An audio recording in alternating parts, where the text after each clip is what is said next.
বেটা জানিস আমার হেভি জোড়া হাগা যাবার চাই কি করা যায়?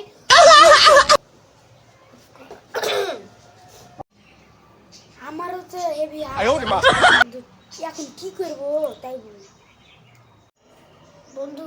তাহলে আমি বলছি আমি আগে হাগিয়ে নিব, কারণ আমার এখনই কিন্তু হাগা চাপিয়ে গেছে। তুই আমার কিন্তু হেভি জোর হাগা চাপে, আর তোর এখনই রিজার্ভ দেখছো না, আসতে হবে।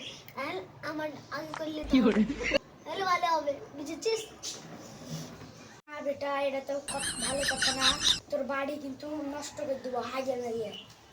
তাহলে তো বন্ধু একটা কথা ভাবি থাম, তাহলে একটা কাজ করতে হয়, আমাদের একটা কাজ করতে হবে কি আমার মাথাতে তো ঢুকছে না, করতে হবে।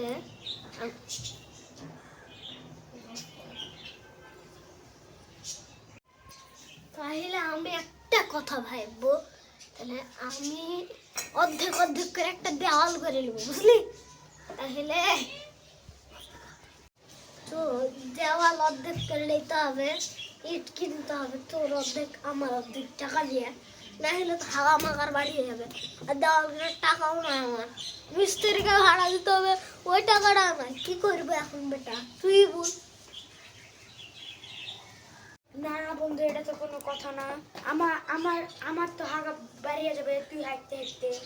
চল একটা কাজ করি, আমাদের একটা মাঠ নাই, মাঠে তুই এক কর্নারে আমি এক কর্নারে, হ্যাঁ, দিয়ে হাগে মেগে একবারে বালুর তলে খুঁড়ে মুড়ে ভরে দিব। আমি যেটা বলবো হাগা বন্ধ হয়ে যাবে। বন্ধু একটা পিলার পায় আছে, এটা না করলে হবে না, এটা করতেই হবে। তো আমাদের এটাই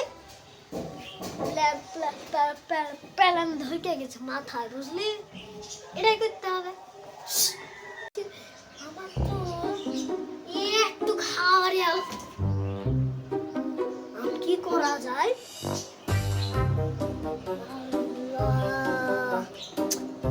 আমার হাগাটা বাড়ালে এখন একটু ভেতরে পড়ে আছে, পড়লে তো পেটে গোল গোল গোল গোল করে ঘুরছে, ড্রিল মেশিন ফুটা করছে ভিতরে।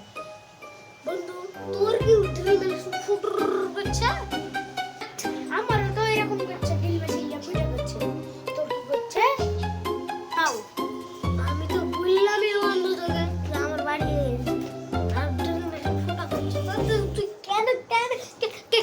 কেন দুবার বললি?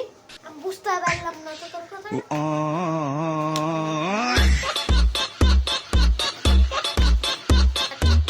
আমার তো ভালোই লাগলো রে তোর কথা শুনে, আমার তো হেভি লাগছে।哎呀妈逼的，细的啊！